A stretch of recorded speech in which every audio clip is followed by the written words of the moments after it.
নমস্কাৰ। আজি আপোনালোকৰ ওচৰলৈ এটা নতুন কাহিনী লৈ আহিছোঁ। আপোনালোকৰ ভাল লগা কাহিনী।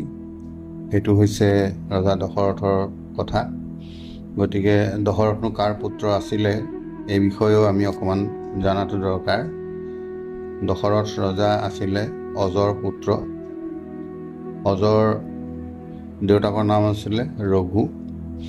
গতিকে সেইজনা দশৰথ ৰজাই তিনিগৰাকী ভাৰ্যা বিয়া কৰিছিলে। সেইকেইগৰাকী হৈছে কৌশল্যা, কৈকেয়ী আৰু সুমিত্ৰা। ৰাণীৰ সৈতে বহু বছৰ অযোধ্যাত জীৱন কটাইছিল। কিন্তু ৰজাৰ কোনো পুত্ৰ সন্তান নোহোৱাত ৰজা, ৰাণী আৰু ৰজাৰ মনত বৰ দুখ ভাৱ হৈছিল।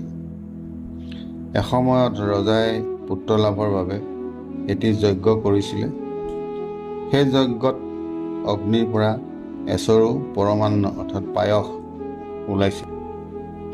মুনিসকলৰ কথা মতে আৰু যজ্ঞ পুৰোহিতৰ নিৰ্দেশক্ৰমে সেই পৰমান্ন তেওঁ ৰাণীক সমানে ভগাই খাবলৈ দিছিল। সেই মৰ্মে ৰজাই তিনিওজনী ৰাণীকেই সেই পৰমান্ন সমানেই ভগাই খাবলৈ দিছিল। সেইমতে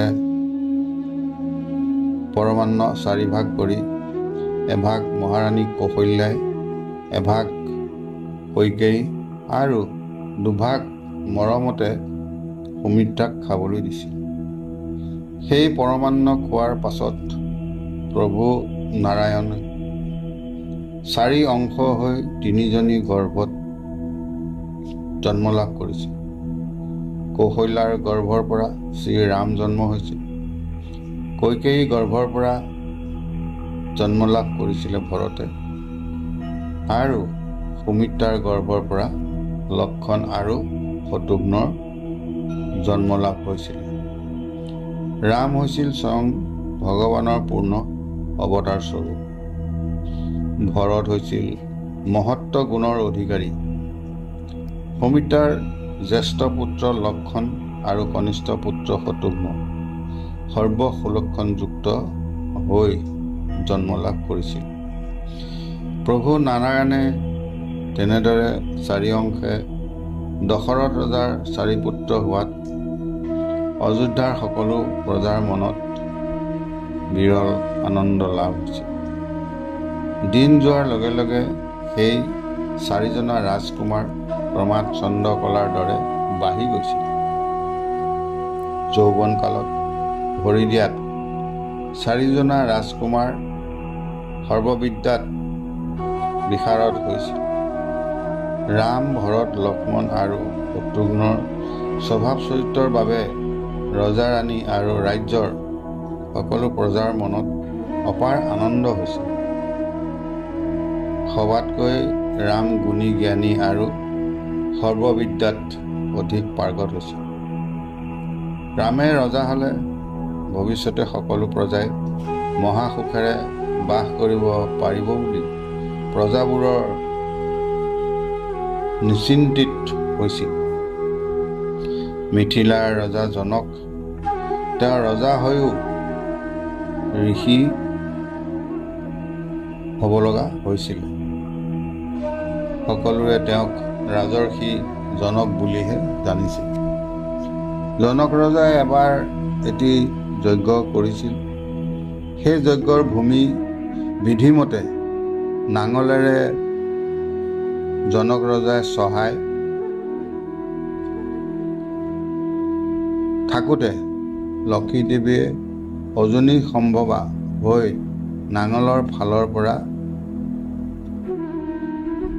মাটিৰ পৰা ওলাইছিল। পৰম সুন্দৰী কন্যা শিশুটি নাঙলৰ ফালত লাগি মাটিৰ পৰা ওলাই অহা ৰজা আচৰিত হৈছিল। ৰাজৰ্ষি জনকে সেইজনী কন্যা শিশুক কোলাত লৈ ভালদৰে ধুৱাই ৰাণীৰ হাতত অৰ্পণ কৰিছিল। নাঙলৰ সীতাৰ জন্ম পোৱাৰ বাবে কন্যাজনীৰ নাম ৰখা হৈছিল সীতা। জনক ৰজাৰ কন্যাস্বৰূপে পালিতাভাৱে সেই কন্যাক জানকী বোলা হয়। তেওঁ ক্ৰমাৎ ডাঙৰ হৈছিল। ৰূপে গুণে সীতা সাক্ষাৎ লক্ষ্মী বুলি সকলোৱে মাজত জনাজাত হৈছিল। লক্ষ্মী দেৱীৰ এটি অংশ সীতা বুলি দেৱতাসকলে জানে। সীতা যৌৱনপ্ৰাপ্ত হোৱাত দেৱতাসকলে জনক ৰজাৰ ওচৰলৈ আহি কৈছিল, হে ৰজা জনক, তোমাৰ কন্যা জানকী লক্ষ্মীৰ সমান। তোমাক এইখন হৰধনু প্ৰদান কৰিলোঁ। এই ধনু দুৰ্জয় ধনু।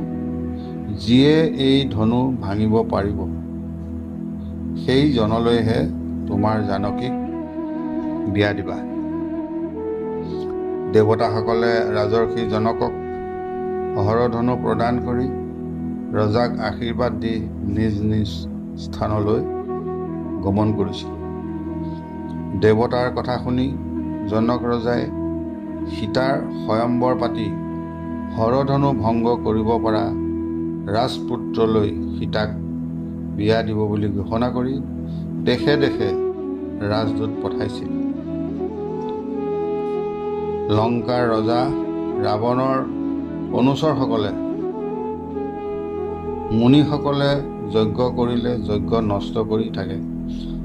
সেইবোৰ ৰাক্ষস বধ কৰিবলৈ বিশ্বামিত্ৰ মুনিয়ে দশৰথ ৰজাৰ ওচৰলৈ গৈছিল।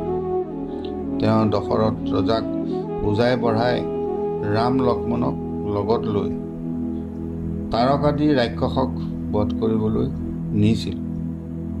বিশ্বামিত্ৰৰ সতে বননিৰ মাজেৰে মুনিৰ আশ্ৰমলৈ গৈ থাকোঁতে তাৰকা ৰাক্ষসীয়ে তেওঁলোকক দেখি খাবলৈ খেদি আহিছে। মুনিৰ নিৰ্দেশত ৰামে সেই ৰাক্ষসীক বধ কৰিছিল। তাৰ পাছত বিশ্বামিত্ৰ, ৰাম আৰু লক্ষ্মণ মুনিসকলৰ যজ্ঞ স্থানলৈ গমন কৰিছিল। যথা সময়ত তেওঁলোকে যজ্ঞভূমি পাইছিল। ৰাম লক্ষ্মণে মুনিসকলক নিৰ্ভয়ে যজ্ঞ কৰিব দি ৰাক্ষসৰ পৰা যজ্ঞ ৰক্ষাৰ দায়িত্ব লৈছিল। তেতিয়া মুনিসকলে নিৰ্ভয়ে যজ্ঞ আৰম্ভ কৰিছিল। যজ্ঞৰ ধোঁৱাই আকাশ চানি ধৰাত তাৰকা ৰাক্ষসীৰ যিমানবোৰ অনুচৰ আছিল, সেই ৰাক্ষসবোৰে আকাশ পথেৰে যজ্ঞ নষ্ট কৰিবলৈ খেদি আহিছিল। মহাধনুৰ্বিদ ৰামে ঐশিক নামৰ শৰ নিক্ষেপ কৰি সেইবোৰ ৰাক্ষসক নিমিষতে বধ কৰিছিল। তাকে দেখি মুনিসকলৰ মনত মহা আনন্দ লাভ হৈছিল আৰু মুনিসকলে তেতিয়া নিৰাপদে যথাসময়ত যজ্ঞ সমাপ্ত কৰিছিল। যজ্ঞ সমাপ্ত কৰি মুনিসকলে ৰাম লক্ষ্মণক আশীৰ্বাদ কৰিছিল। বিশ্বামিত্ৰৰ আগতে ক্ষত্ৰিয় ৰজা আছিল। পিছে এবাৰ বশিষ্ঠ মুনিৰ সৈতে বিবাদ লগাত তেওঁ বশিষ্ঠ মুনিৰ সৈতে যুদ্ধ কৰিছিল আৰু যুদ্ধত পৰাজিত হৈ তেতিয়াৰ পৰা সেইজনা ক্ষত্ৰিয় ৰজাই ৰাজধৰ্ম পৰিত্যাগ কৰি বহু বছৰ কঠোৰ তপস্যা কৰি ব্ৰহ্মঋষি প্ৰাপ্ত হৈছিল।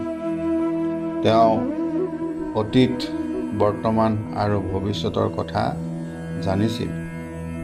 মহাশক্তিধৰ বিশ্বামিত্ৰ মুনিয়ে স্বয়ং বিষ্ণুৱে 4 অংশে দশৰথ ৰজাৰ গৃহত জন্ম লোৱা জানিহে ৰাম লক্ষ্মণক ৰাক্ষস বধ কৰিবলৈ অযোধ্যাৰ পৰা আনিছিল। তেওঁ ৰামক সৰ্বযুদ্ধ বিদ্যাৰ অস্ত্ৰও প্ৰদান কৰিছিল।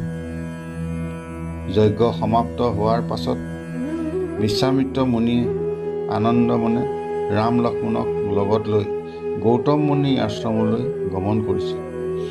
গৌতম মুনিৰ পত্নী অহল্যা তেওঁ মহাপ্ৰতিব্ৰতা নাৰী আছিল। দেৱৰাজ ইন্দ্ৰই ছলনা কৰি গৌতম মুনি নথকা সময়ত গৌতম মুনিৰ ৰূপ ধাৰণ কৰি অহল্যাৰ সতীত্ব নাশ কৰিছিল। সেই কৰ্মত ক্ৰোধিত হৈ গৌতম মুনিয়ে ইন্দ্ৰক সহস্ৰজনীপ্ৰাপ্ত হ'বলৈ আৰু অহল্যাক পাষাণ শিল হ'বলৈ অভিশাপ প্ৰদান কৰিছিল। গৌতম মুনিৰ ক্ৰোধ কমাত নিৰ্দোষী অহল্যাক কৈছিল, মোৰ অভিশাপ অথলে নাযাব। মই জানো যে তুমি মোৰ প্ৰিয়তমা ভাৰ্যা। মোৰ বাহিৰে তুমি আন পুৰুষক ভাল নোপোৱা। মই তপস্যাৰ বাবে প্ৰায়ে গভীৰ অৰণ্যৰ মাজলৈ গমন কৰোঁ। উভতি আহোঁতে পলম হয়। দুষ্ট ইন্দ্ৰই মই তপস্যা কৰিবলৈ যোৱাৰ সুযোগতে মোৰ ৰূপ ধাৰণ কৰি তোমাৰ ওচৰত উপস্থিত হৈছিল। তোমাৰ সতীত্ব হৰণ কৰাত সেই জনা যে মই নহওঁ তুমি বুজি পাইছিলা। তুমি মহাপাপী ইন্দ্ৰক কিয় অভিশাপ প্ৰদান নকৰিলা? সেই কথা বাবেহে মই ক্ৰোধিত হৈ তোমাক অভিশাপ প্ৰদান কৰিলোঁ। সকলোকে ধন্যবাদ জনাইছোঁ। কাহিনীটো দীঘলীয়া কাৰণে ইমানতে সামৰণি মাৰিছোঁ। পৰৱৰ্তী সময়ত পিছৰখিনি আপোনালোকৰ ওচৰত দাঙি ধৰা হ'ব। ধন্যবাদ।